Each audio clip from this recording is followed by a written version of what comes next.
Hello. Today we will be talking about the circle of fifths. The circle of fifths, by definition, is a way of defining the relationship among the 12 tones of the chromatic scale, their corresponding key signatures, and the associated major and minor keys. Basically, it's a tool that we use as musicians to find and know all 12 major keys and their relative minors. We're going to start this presentation by introducing the simplest major key, the key of C. The key of C has no sharps or flats. Every single note is natural. We start on C and follow the major scale pattern up to the C an octave above. Now, in order to find which key is next in the circle of fifths, we look at the fifth scale degree.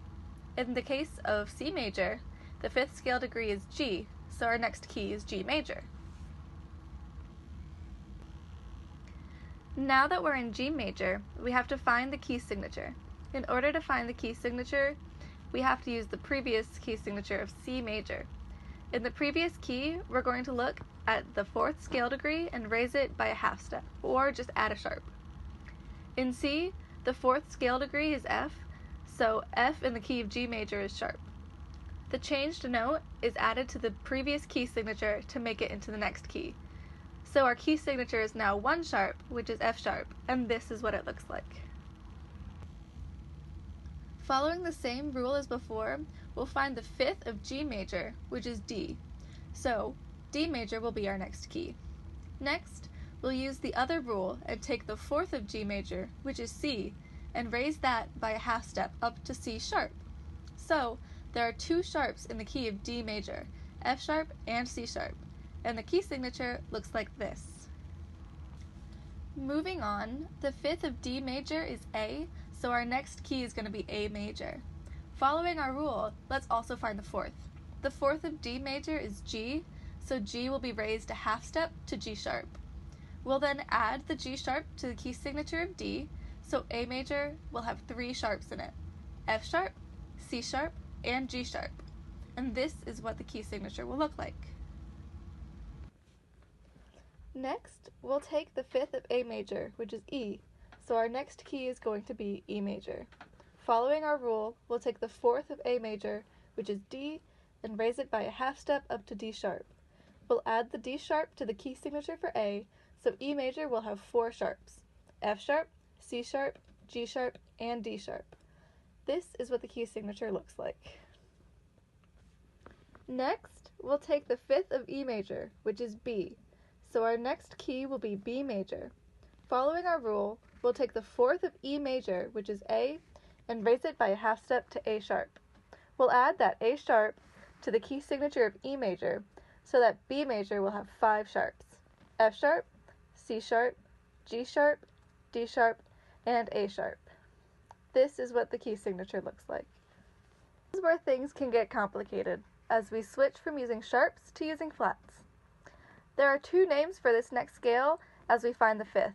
We can either refer to it as F sharp major or G flat major. We'll go over both of those, starting first with F sharp major. The fourth of B major is E, so we'll raise E to E sharp and add it to the key signature of B. So, F sharp major will have 6 sharps, F sharp, C sharp, G sharp, D sharp, A sharp, and E sharp. The key signature would look like this.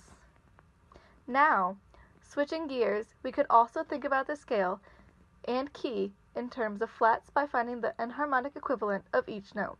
So, the enharmonic equivalent of F sharp is G flat, G sharp is A flat, A sharp is B flat, B is C flat, C sharp is D flat, D sharp is E flat, E sharp is F, and F sharp is G flat.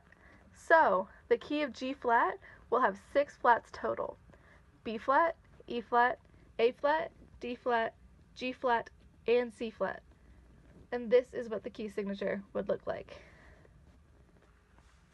Staying with flats, we'll find the fifth of G flat major, which is D flat, and that will be our next key.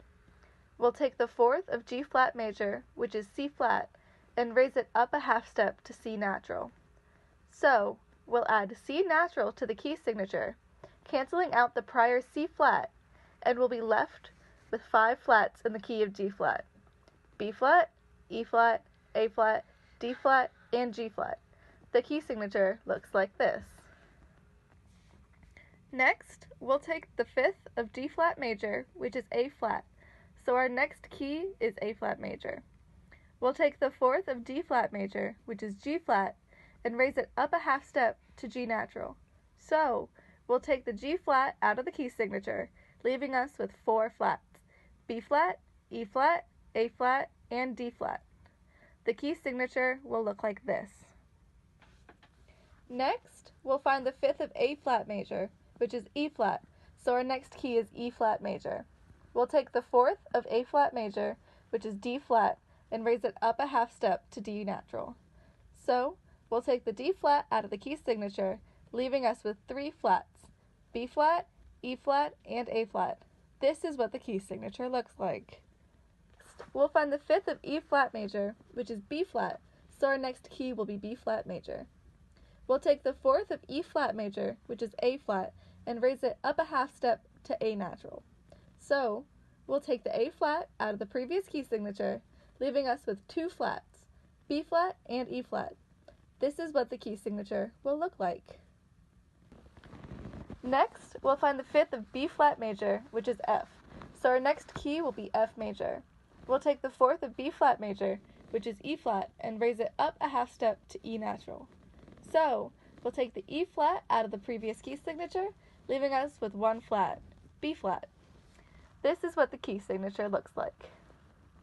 Now we've come completely full circle back to C major. Please continue to use this video as a tool to study and effectively use the circle of fifths.